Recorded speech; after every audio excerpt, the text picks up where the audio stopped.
Meus irmãos, Epístola de Paulo aos Filipenses, capítulo de número 2, versículos 14 e 15, então somente a segunda parte do versículo de número 15. Epístola de Paulo aos Filipenses, capítulo 2, versículos 14 e 15 até a segunda parte.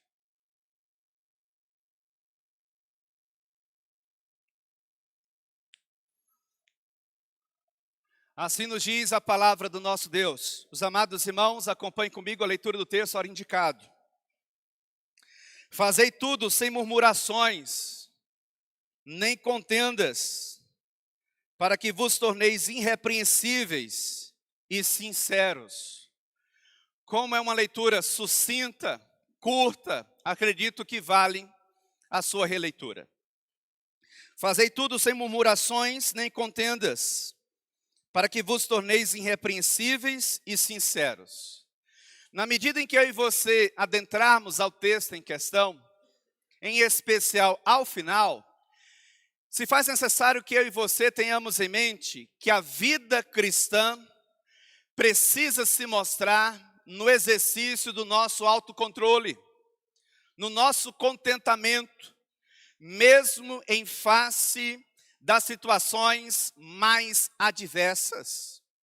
A vida cristã descortinada, quando os ventos nos são favoráveis, de alguma forma é extremamente tranquilo. Todavia, a verdadeira vida cristã, ela vai se mostrar, ela vai ser descortinada, em primeiro lugar, para nós, bem como para as pessoas que fazem parte da nossa vida, quando vierem as tempestades, quando vierem as dificuldades, quando vierem as adversidades da vida. Em meio a tantas lutas, se mostrará a todos onde é que estava de fato ancorado o nosso contentamento. Precisamos, eu e você, ter em mente que a vida cristã precisa se mostrar no exercício prático do autocontrole das nossas pulsões pecaminosas, das bestialidades do nosso coração. Mas também na medida em que eu e você adentrarmos ao texto, ao final, precisaremos ter em mente que a vida cristã deve ser vivida como um estímulo à promoção da unidade cristã, sem contendas. Inevitavelmente, meus caros e amados irmãos, todos aqueles que estão colocando em prática uma vida cristã genuína, não serão promotores de contendas, de facções, de discórdias, de intrigas. Serão, o contrário, promotores da verdadeira unidade cristã. Unidade esta que não se solidificará às custas da barganha, às custas dos favores levianos, mas ancorada ou às custas de uma vida ancorada na pessoa de Cristo Jesus. Mas também, na medida em que eu e você adentrarmos ao texto em questão, ao final, precisaremos ter em mente que a vida cristã deve ser um estímulo para que outras pessoas possam se achegar cada vez mais à pessoa de Cristo Jesus. Que a tua vida, que a minha vida, a vida desta igreja, na medida em que a nossa vida cristã for sendo descortinada, outras pessoas possam se sentir estimuladas a se aproximarem cada vez mais da pessoa de Cristo Jesus e, como uma consequência inevitável, se desprenderem do mundo e as ofertas prazerosas deste tempo que nos cerca. Ofertas estas que continuamente se mostram desalinhadas com aquilo que está no coração de Deus para o nosso coração. Percebam que de alguma forma nós temos na sequência do capítulo número 2, o apóstolo Paulo ainda a continuar a nos falar sobre vida cristã prática. Logo, para que eu e você possamos ter em mente de forma mais clara aquilo que nós vamos expor na noite de hoje, análise dos versículos outrora mencionados, se faz necessário que de modo sucinto tenhamos em mente aquilo que está por detrás dos versículos base da exposição na noite de hoje. No domingo passado, em um ambiente muito parecido com este, nós tivemos a rica oportunidade de meditarmos em Filipenses capítulo 2, versos 12 e 13. Naquela ocasião, o tema que nos orientou foi a vida cristã prática, um apelo ao desenvolvimento da salvação. Dentre tantas verdades destacadas naquela noite, dentre essas destacam-se: a vida cristã prática tem em Cristo o fundamento do seu desenvolvimento. Onde é que está isso no texto? Versículo 12, primeira parte. Vimos naquela noite que não existe vida cristã saudável. Nunca existirá vida cristã genuína se o fundamento não for a pessoa de Cristo Jesus. No final das contas, tudo em nossa vida, seja os nossos pensamentos, as obras das nossas mãos, o trilhar dos nossos passos, tudo em nós precisa convergir, precisa apontar, precisa revelar a pessoa de Cristo Jesus. Ele precisa ser prioridade máxima da nossa vida. Isto se de fato e de verdade estivermos engajados, comprometidos com uma vida cristã prática, não apenas aparente, meramente de estereótipos, mas uma vida cristã prática genuína. Nunca se mostrará fora desse fundamento central, a saber, a pessoa de Cristo Jesus. Dele é que vem a nossa força. Dele é que vem a nossa motivação para romper com o quê? Com os nossos velhos e conhecidos pecados. Em segundo lugar, naquela noite, vimos que a vida cristã prática em desenvolvimento independe das circunstâncias. Versículo número 12, segunda parte, momento no qual o apóstolo Paulo ressalta: olha, vocês foram obedientes a Cristo. E eu pude perceber isso durante o tempo que estive com vocês. Sejam muito mais agora, na minha ausência. O apóstolo Paulo estava preso em Roma, mais de 1.000 quilômetros de distância da cidade de Filipos. E estava lá ele, encarcerado numa prisão domiciliar, acorrentado a um soldado romano, sem nenhuma perspectiva de ser solto, desafiando a igreja dos filipenses a continuarem a desenvolver a respectiva salvação de cada um deles, independentemente das circunstâncias. Mesmo quando os ventos não nos são favoráveis, cabe a mim e cabe a você o exercício prático das nossas responsabilidades, ancoradas em primeira instância junto a Deus e como uma consequência inevitável junto à igreja a qual nós fazemos parte, que é o corpo de Cristo. O exercício prático, maciço da nossa salvação. Na sequência, em terceiro lugar, a vida cristã prática em desenvolvimento precisa de reverência como expressão da nossa salvação. Versículo de número 12, terceira e última parte. Vimos que no exercício do desenvolvimento da nossa salvação, eu e você temos que atinar para a observação de diretrizes, de orientações, de leis, de mandamentos. Eu e você não temos permissão para fazer do evangelho o que nós bem entendemos. O evangelho não é nosso, o evangelho é de Deus para todos nós. É a grande boa notícia, parafraseando aqui o autor Tim Keller, num livro Igreja Centrada, uma das suas obras mais célebres e mais conhecidas no contexto brasileiro. De alguma forma, eu e você, diz o texto, precisamos desenvolver a nossa salvação, mas que façamos isso com temor e tremor. E a ideia por detrás dessas expressões é a ideia de reverência, de respeito.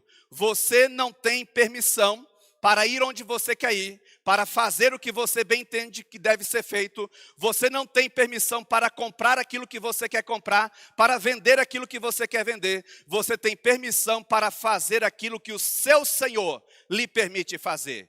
Que no exercício da nossa vida cristã, eu e você possamos atinar para uma vida de reverência, de respeito a esse Deus.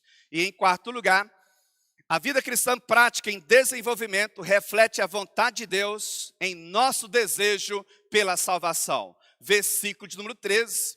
Vimos na ocasião em que nós estávamos expondo o versículo número 13, o grande e famoso paradoxo da soteriologia, da doutrina da salvação. Destacamos que salvação é uma obra exclusiva de Deus. Portanto, a regeneração, nós não participamos dela ativamente. No final das contas, é uma obra exclusiva de Deus. Deus implanta a vida onde imperava a morte. Todavia, no que diz respeito à santificação, é uma obra conjunta. Deus tem as suas responsabilidades nesse processo e nós também temos as nossas responsabilidades. No que diz respeito à regeneração, é uma questão pontual. No que diz respeito à santificação, é um processo. Todo dia se espera de mim e de você que estejamos mais santos, que estejamos mais voltados para o Senhor Deus. E o que é interessante na análise do versículo número 13 é que desejar santidade, portanto, desejar vida reta com Deus, não é algo que vem de nós mesmos. Diz o versículo número 13, que Deus é quem efetua em vós, tanto o querer quanto realizar a sua segunda boa vontade prática em nossa vida. No final das contas, tudo diz respeito ao ser de Deus. O evangelho não é sobre mim. O evangelho não é sobre você, o evangelho é sobre um grande e poderoso Deus, que decidiu amar, salvar, perdoar, agir ou derramar com misericórdia, ou a sua misericórdia, sobre pessoas indignas, não merecedoras. Na sequência, eu e você nos deparamos com os versículos 14 e 15. E eu não poderia pensar esse texto a partir de outra temática, a não ser a vida cristã prática, um apelo ao desenvolvimento da salvação. E por que o mesmo tema da exposição de domingo passado?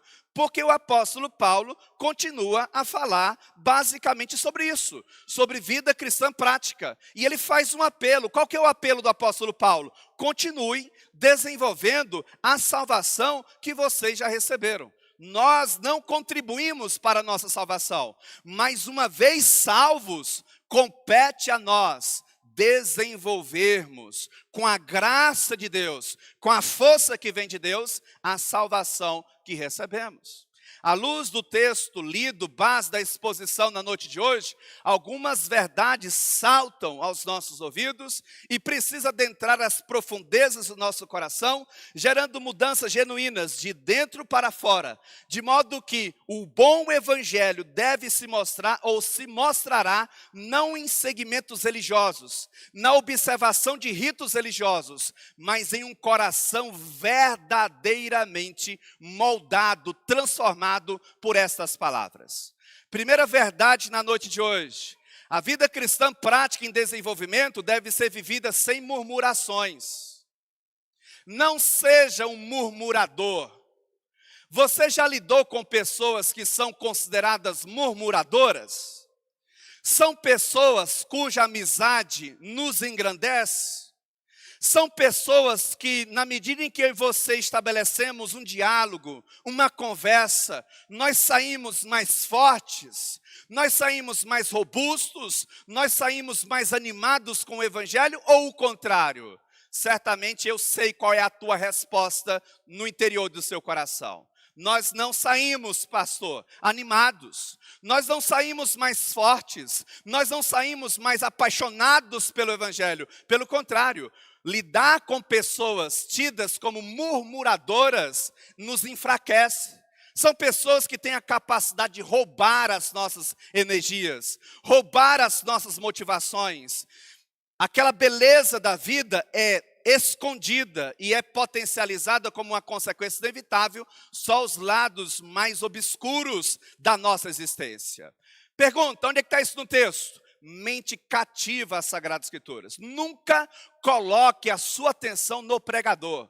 O pregador é nada mais, nada menos do que um mero instrumento nas mãos do Senhor. Você sempre tem que ter a sua Bíblia aberta e todas as afirmações precisam ser conferidas no texto bíblico. Mente cativa às Sagradas Escrituras. Onde é que está isso no texto? Versículo número 14, primeira parte. Olha o que o apóstolo Paulo vai dizer. Fazei tudo sem murmurações. A expressão fazei tudo, à luz do original, é o imperativo presente na voz ativa. Nós não temos aqui um conselho, nós não temos aqui uma sugestão que você deve observar quando lhe for conveniente. Pelo contrário, nós temos aqui uma ordem, nós temos aqui um mandamento. De modo que, se de fato e de verdade isto daqui, que aqui está posto, é um mandamento, é uma lei de Deus, faz parte de uma diretriz que vem do coração de Deus para o nosso coração, se eu e você desobedecermos isso daqui, estaremos incorrendo em pecado. E o que é interessante é que é uma ordem que precisa ser obedecida a cada novo dia. Todo santo dia eu preciso fazer tudo aquilo que me vem às mãos para ser feito, e eu devo fazer tudo aquilo que me vier às mãos para ser feito para a glória de Deus, com um espírito sempre muito servo, voluntário. E diz o texto, fazei tudo. Tudo o quê? Todas as coisas. O que Deus tem colocado sobre você para você fazer? Quais são as tuas funções no contexto desta igreja? O que o Evangelho tem exigido de você? O que você tem experimentado para além dos marcos delimitadores desta igreja? Como vai a tua relação familiar? Como vai a tua relação profissional? Como vai a tua relação com Deus? Fazei todas as coisas. Mas sem o que, Paulo? Seja um pouco mais claro. Fazer tudo, tudo o que? Complementa isso.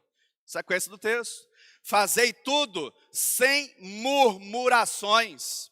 A expressão no texto original traz a ideia de queixume, desprazer, sussurros de descontentamento.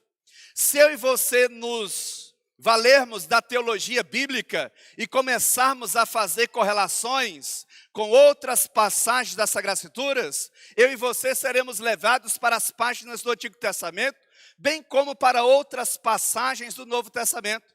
Em especial em 1 Coríntios capítulo 10, versículo 10, o apóstolo Paulo usa a mesma expressão, murmurações, murmúrio, para apontar a rebelião e a infidelidade dos filhos de Israel quando peregrinavam pelo deserto, quando saíram de terras ou das terras egípcias. Quando eles estavam no Egito, sendo escravizados, murmuravam.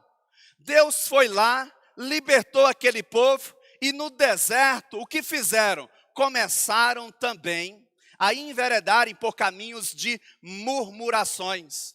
Tentando ser mais claro, quem são os teus conselheiros? A quem você tem dado ouvidos? Quais são as tuas influências? Muito cuidado com as amizades que você estabelece. Muito cuidado para quem você abre o seu coração. Pessoas dadas a murmurações são pessoas capazes de estragar o nosso dia. São pessoas capazes de nos sugar a nossa motivação, sugar as nossas forças. Todos nós passamos por dias maus. Nem todo dia nós vamos estar animados, nem todos os dias nós vamos estar empolgados, nem todos os dias nós vamos estar dispostos, engajados a fazer tudo o que vier às nossas mãos para ser feito com o máximo das nossas forças. Haverá dias que para levantar da cama nós teremos que fazer um grande esforço. Haverá dias que para tirar um projeto do papel, mesmo sendo algo que certa feita nós já tínhamos revelado prazer, engajamento, empolgação, mas por causa das circunstâncias difíceis, as nossas forças se esvaíram. E nós já não teremos mais para aquele dia, para aquela ocasião, tanta disposição assim. Tomemos bastante cuidado, pois Os murmuradores não atraem a bênção de Deus. A vida cristã prática, ela deve ser exercida, deve ser desenvolvida, mas sem murmurações. Porque Paulo volta a falar sobre isso na sequência do capítulo de número 2.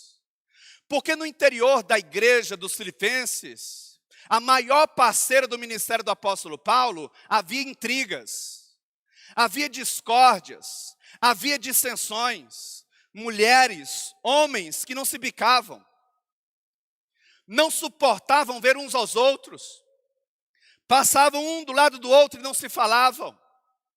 E, portanto, no interior da igreja dos Filipenses, começou a se ouvir um sussurro de descontentamento. Cuidado com aquelas pessoas que chegam para você e diz o seguinte: você viu fulano? Mas que postura? Que atitude é essa? Você sabe qual que tem que ser a sua resposta? Quando você ouvir sussurros de descontentamento, fulano, vamos mudar de assunto. Beltrano, eu não quero falar sobre isso. Cuidado para você não se ver enredado por murmuradores. Murmuradores sempre irão atrair sobre si ruína e destruição. Portanto, vergonha. Muito cuidado.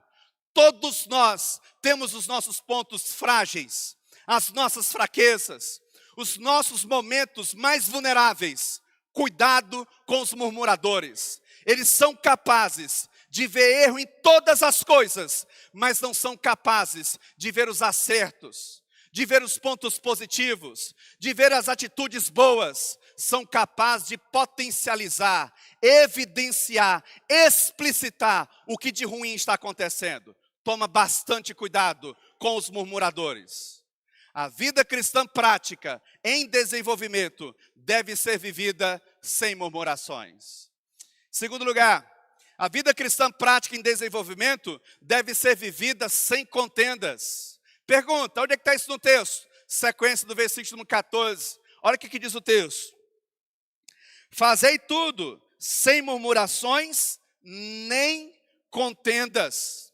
A expressão contendas aqui traz a ideia de debates, disputas inúteis, mal intencionadas que levantam dúvidas e suspeitas. Certa feita no interior da igreja, em um outro contexto eclesiástico, eu presenciei uma discórdia, uma dissensão, uma intriga entre dois irmãos. Mas eu também pude presenciar uma irmã que se levantou do seu lugar e ela caminhou até uma das partes ofendidas daquela disputa, daquela intriga. E eu também caminhei, porque eu estava a caminho dessa pessoa, fui ao encontro dessa pessoa, melhor dizendo, e pude perceber, ouvir o que essa mulher falava, o que essa irmã falava. E ela dizia, olha, se fosse eu não teria ficado calado. Se fosse eu no seu lugar, ele teria ouvido poucas e boas. Ou seja, em vez de ser um instrumento para aplacar a ira, um instrumento de amor, de promoção da unidade, vamos conversar, não é assim. Volta para casa, toma um banho, bebe uma água, vamos juntos, vamos caminhar juntos. Por favor, não guarde mágoa no seu coração, perdoe. Eu sei que ele errou, mas você também errou. Em vez de promover a união, jogou mais lenha na fogueira. Pergunta, quem é você? Quem é você no interior da igreja? Quando você percebe que duas irmãs, dois irmãos, ou irmãos no interior da igreja, estão em dissensões, estão em discórdias, você é daqueles que joga mais lenha na fogueira? Se você sabe que o fulano tem dificuldades com o ciclano, e se você ouve o fulano falando alguma coisa sobre o ciclano, por que tu foi falar para o ciclano o que o Beltrano falou? Por que cargas d'água você fez isso? Para quê? O que tu ganha com isso? Nunca se esqueça de uma coisa. Todos aqueles que são promotores da desunião no interior da igreja sofrerão mais cedo ou mais tarde graves consequências. Deus não permite, meus amados irmãos, que ninguém se levante contra a promoção da unidade no interior da igreja. Isso também se aplica ao seu ambiente de trabalho. Mesmo que lá no seu ambiente de seu trabalho, o seu patrão não seja cristão. Mesmo que ele seja um ateu, ou de um segmento religioso completamente destoante do nosso, do seu. Você não pode ser um instrumento de contendas, de facções, se lançando em disputas inúteis. Chegou uma conversa mal resolvida aos seus ouvidos, morra essa conversa em você. Que você seja capaz de chamar essa pessoa no particular e dizer: fulana, fulano, vamos encerrar esse assunto de uma vez por todas. O que tu ganha sendo um promotor da desunião no interior da igreja? Pergunta, por que Paulo tem que falar estas coisas? Porque no interior da igreja dos Filipenses, muitos irmãos estavam em disputas internas, não suportavam sentarem no mesmo banco, estavam em guerras contínuas. E o apóstolo Paulo está alertando aqueles amados irmãos: estas disputas, estas contendas no interior da igreja não vão gerar o amadurecimento da igreja, não vai gerar o fortalecimento do trabalho, mas pelo contrário, rachaduras, divisões, o enfraquecimento de muitos. Eu já vi, meus amados irmãos, nessa minha trajetória ministerial, igrejas que se dividiram por questões de instrumentos musicais. Igrejas que se dividiram porque os músicos inseriram bateria na igreja. Eu já ouvi falar de igrejas que se dividiram porque o coitado do pastor, novo na igreja, ele decidiu tirar uma mesa, a mesa da Santa Ceia, que era um mundaréu de mesa. Só que quem doou a mesa para a igreja foi uma família muito importante no contexto da igreja. E ele esqueceu de perguntar, de pedir autorização para movimentar a bendita da mesa. Isso gerou uma contenda tão grande no interior da igreja, que algumas pessoas saíram da igreja. Grava uma coisa: se eu nesta noite desse um presente a essa igreja, físico, mais cedo ou mais tarde esse presente vai ficar velho, vai ficar em desuso. O que tem que fazer com esse presente? Jogar fora, descartar. Agora vamos ficar no interior da igreja com uma coisa que já passou do seu tempo, porque foi o fulano que deu, porque foi o Beltrano quem deu. Não é a tua vontade, não é a minha vontade. Eu e você precisamos ter em mente que a vida cristã prática é uma vida que se desenvolve na promoção da unidade da igreja. Nós não podemos permitir que essas disputas bobas, bestiais, coisas triviais venham gerar desuniões no interior do trabalho, que não é nosso, mas do Senhor Deus. As disputas de toda sorte, com frequência, se originam no sentimento de vanglória, a qual o apóstolo Paulo já havia condenado em Filipenses capítulo 2, verso número 3. Você sabe por que estas coisas acontecem? Porque pessoas entram continuamente numa disputa de queda de braço, para saber quem é mais forte, para saber quem é mais importante, quem é mais influente. Disse o apóstolo Paulo: a vida cristã prática em desenvolvimento deve ser vivida sem contendas, sem disputas. Pergunta: que tipo de instrumento é você? Você é alguém que promove a união da igreja? Ou você é alguém que promove as contendas, as dissensões, as divisões no interior da igreja? Terceiro lugar, a vida cristã prática em desenvolvimento deve ser vivida de modo irrepreensível. Onde é que está isso no texto? Versículo número 15, primeira parte. Mente cativa às Sagradas Escrituras. para que vos torneis irrepreensíveis. A expressão para que no texto original é uma conjunção final, indicando o propósito, indicando o alvo de uma ação. Tem como ser mais claro? Aquilo que o apóstolo Paulo descrevera na altura do versículo 14, encontra o seu propósito no versículo número 15. Qual que é o propósito de fazer tudo sem murmurações nem contendas? Verso número 15. Para que vos torneis irrepreensíveis. A expressão irrepreensíveis, à luz do texto original, traz a ideia de alguém que é oposto ao culpado, oposto do faltoso, diz respeito a uma vida marcada pela integridade moral. Pergunta: como você é conhecido no interior da igreja? Como você é conhecida no interior da igreja? Como nós somos conhecidos para além dos marcos delimitadores deste trabalho? O que falam de você lá no seu trabalho? O que fala de você os teus funcionários? O que fala de você o seu patrão? O que fala de você os teus colegas de trabalho? O que fala de você os teus clientes? Pastor, eu estou dando a mínima para o que falam de mim. Interessante, porque biblicamente falando, essa não é a postura de uma vida cristã prática genuína. Nós não precisamos ficar nos movimentando à procura de agradar a gregos e a troianos, mas nós temos compromisso com um bom testemunho. A nossa vida pode ser um instrumento para que pessoas possam se aproximar mais de Cristo, ou a nossa vida pode ser um instrumento para que pessoas venham se distanciar de Cristo.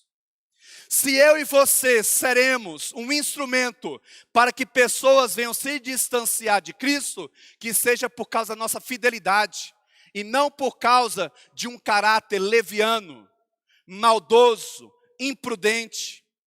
Tentando ser mais claro, não dê aos seus algozes argumentos para falarem mal de você. Cuida da tua vida. Fecha todas as portas. Fecha todas as brechas. Se até na noite de hoje você é daqueles que sempre mexia com coisas erradas, com coisas levianas, negócios atrapalhados, endireita a tua vida. Organiza a tua casa. Não dê brechas para nenhum dos teus algozes se levantar com argumentos verdadeiros para ferir você. Nunca se esqueça, nós estamos cercados continuamente por pessoas. Nem todas as pessoas que cercam a nossa vida se alegram com as nossas vitórias. Nem todas. Não sejamos românticos, não sejamos imprudentes. Cuidemos da nossa família, cuidemos do nosso lar, sobretudo cuidemos da nossa vida espiritual, que eu e você, no exercício prático da nossa vida cristã, sejamos encontrados irrepreensíveis. Que as pessoas que nos cercam, que as pessoas que lidam conosco, não tenham um argumento desfavorável à nossa pessoa. Se quiserem estabelecer críticas, se quiserem estabelecer asseverações pesadas para nos machucar, nos denegrir, tenham que apelar para mentiras. Que eu e você não sejamos instrumentos de tropeço para ninguém no exercício da nossa caminhada de fé. A vida cristã prática em desenvolvimento deve ser vivida de modo irrepreensível. O que falam de você? O que os amados irmãos no interior dessa igreja falam de você? Quarto lugar, para a gente encerrar. A vida cristã prática em desenvolvimento deve ser vivida com sinceridade. Onde é que está isso no texto? Segunda parte do versículo número 15. Mente cativa às Sagradas Escrituras. Para que vos torneis irrepreensíveis e sinceros. A expressão sincero lá no texto original traz a ideia de sem mistura, sem adulteração, sem falsidade, puro. Que sejamos encontrados inocentes. Como disse agora há pouco, nem todos se alegram com as nossas conquistas, assim como também nem todos ficam tristes com as nossas fraquezas, com os nossos pecados, com as nossas derrotas. seja verdadeiro, seja sincero. Se tem alguém para quem você não pode mentir, em hipótese alguma, em primeiro lugar é Deus. Até mesmo porque isso é impossível. Seria uma leviandade tentar mentir para o Senhor. Mas em segundo lugar é para você mesmo. Seja sincero com você. Seja sincero com a sua pessoa. Se você falsear a realidade, o maior prejudicado será você. Encare a sua vida como ela é de fato. Não faça uma caricatura da sua vida que não corresponde à realidade. Seja verdadeiro, seja sincero, sobretudo com você mesmo. E nas suas interações, na construção dos seus relacionamentos, você seja reconhecido como uma pessoa sincera. A palavra nos remete aos tempos antigos, ao âmbito da marcenaria ou carpintaria. Só a título de informação, eu sei que eu já disse isso em exposições anteriores, mas porque a palavra volta, convém que eu faça mais uma vez as seguintes colocações. Nos tempos antigos, a arte da marcenaria ou da carpintaria, a produção de móveis de madeira. Se vendia um determinado móvel, e com o tempo se adotou a seguinte prática: comprar o móvel, aquela peça de madeira, uma cadeira, uma mesa, um vaso, alguma coisa de madeira, algum objeto, e expor ao sol. Por quê? Porque os marceneiros, os carpinteiros, na medida em que estavam fazendo aquela peça de madeira, aquela mesa, aquela cadeira, aquela obra de arte, na medida em que eles se deparavam com imperfeições na madeira, eles tampavam com cera e envernizavam. E tampava aquela fissura, aquele arranhão. Mas com o tempo, se percebeu que, na medida em que estes objetos eram colocados ou expostos ao sol, num certo tempo, a cera começava a derreter. E aquela fissura, aquela rachadura que outrora estava tampada, começa a ficar evidente. É desse contexto que vem a palavra sincera. O indivíduo sincero, ou seja, sem cera, sem adulteração, sem hipocrisia, sem falsidade. Quem é você? Quem somos nós?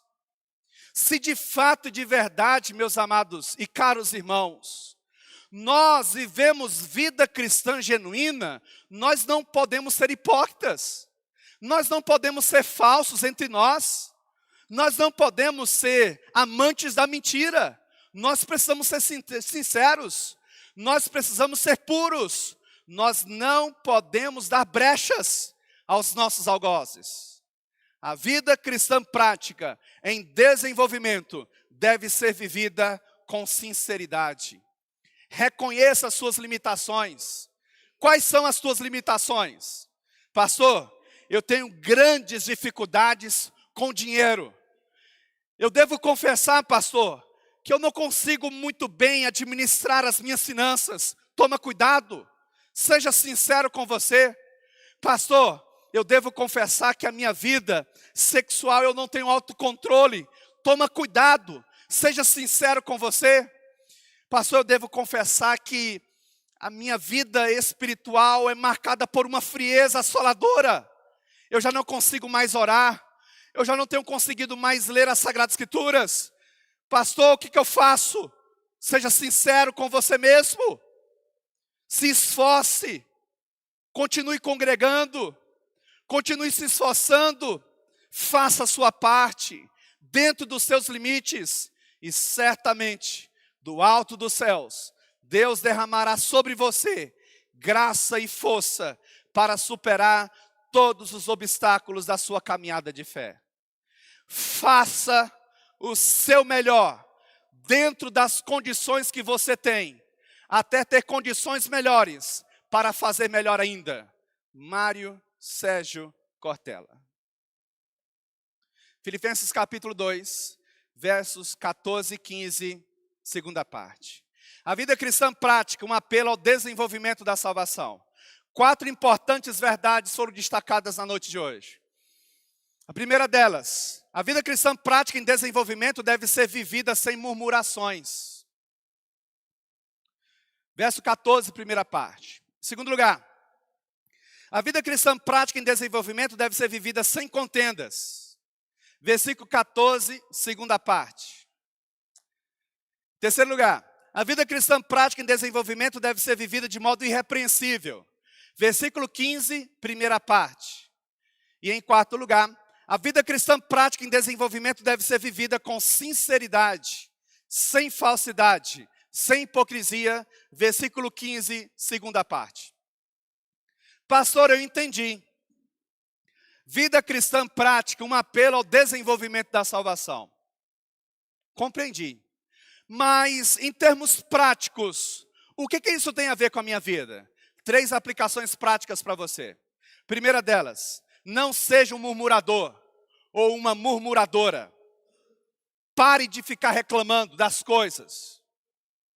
Aprenda a valorizar o que é bom. Certamente muita coisa ruim está acontecendo. Muita coisa que não está indo ao nosso controle ou debaixo do nosso controle. Mas também muita coisa boa está acontecendo. Pare de ficar reclamando. Pare de ser um murmurador.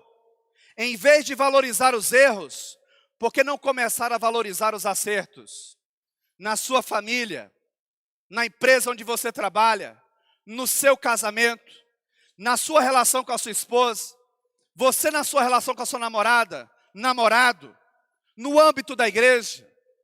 Em vez de valorizar os erros, por que você não começa a valorizar os acertos? Segundo lugar, não seja um instrumento de contendas, de intrigas ou discórdias. Se alguém lhe procurar com tais perspectivas, apenas diga, vamos mudar de assunto. Não dê corda, não alimente. Pessoas murmuradoras são pessoas que estão doentes, coração azedo, coração amargurado. E estas pessoas têm o poder de arruinar outras vidas, outras famílias, outros ambientes. Você quer um conselho mais prático? Se afaste de pessoas murmuradoras.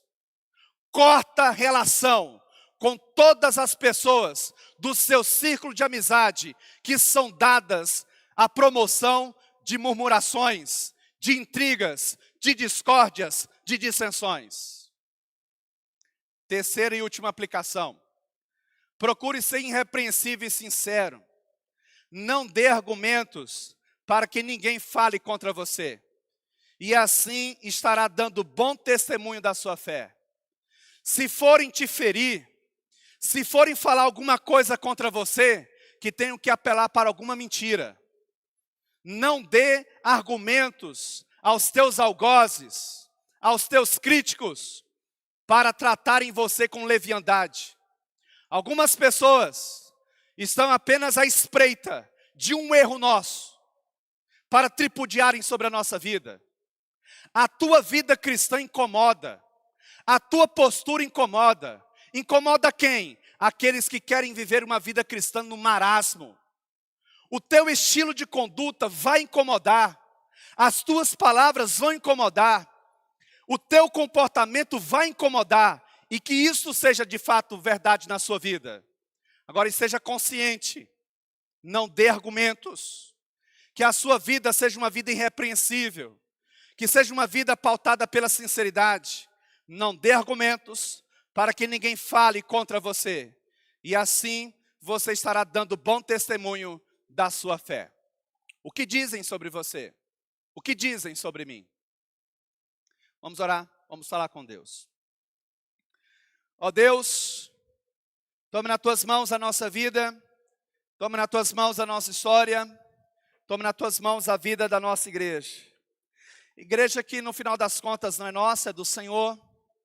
Igreja a qual nós fazemos parte. Sê conosco, ó Deus. O apóstolo Paulo estava a ensinar a igreja dos Filipenses o bom caminho da unidade cristã, da vida cristã prática, do desenvolvimento da salvação. Como esse texto é contemporâneo, cuja aplicação, ó Deus, cai como uma luva no cenário da igreja contemporânea. Nós, ó Deus, continuamente precisamos ouvir que não podemos ser instrumentos de desunião, mas promotores da união. Nos ajude, ó Deus, a nos afastarmos dos murmuradores. Quando, tendo insistido na cura, se mantiveram, ó Deus, obstinados na multidão dos seus pecados.